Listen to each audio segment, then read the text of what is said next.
Hello, dear students. Hope you all are doing fine and you all have noted down your online examination date sheet.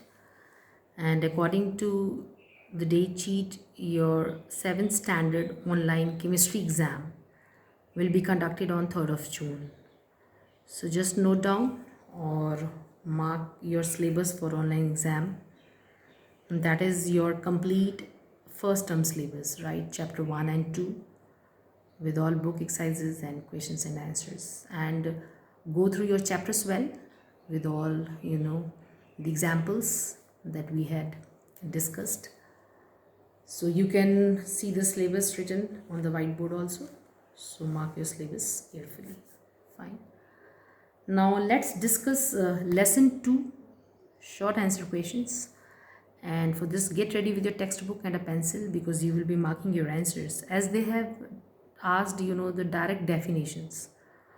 Generally the direct definitions are asked here, and definitions are given in the pink boxes, and definitions are also written in points to remember, the revision points also. So I will be giving you book page number and the revision point number also, so just be attentive about it.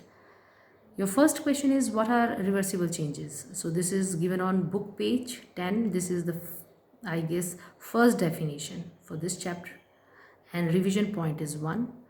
Only little bit language change is required because they are asking what are reversible changes, and here your definition is starting as that a change is said to be reversible. So students, pay attention that you can write it as those changes are said to be reversible.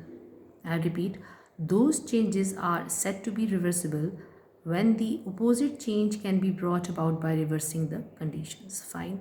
Even if you don't make this correction over here, still your definition will be considered as correct. But if you make this change, then your answer will be more appropriate according to the question they have asked. Fine. Then your second question is, what are irreversible changes? Again, book page 10, second definition, and revision point is 2. And again, little bit language change you can write is here that those changes are said to be irreversible, and then you can complete the definition. Fine. Then your next question, question number 3 is, classify the following into desirable and undesirable changes.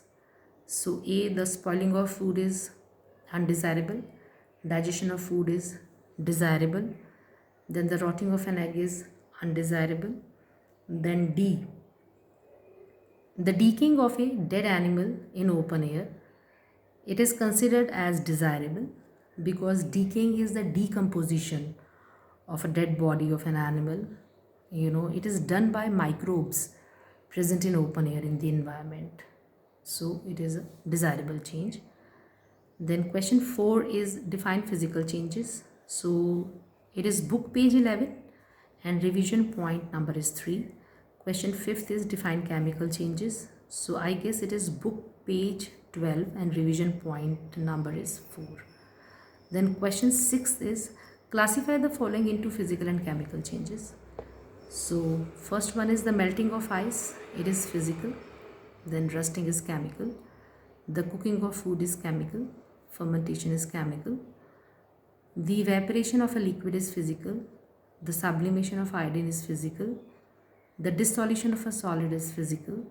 Then H, the burning of coal, is chemical. Then the glowing of a bulb is physical. The freezing of water is physical. The curdling of milk is chemical. Photosynthesis is chemical. The condensation of water vapor is physical. The digestion of food is chemical.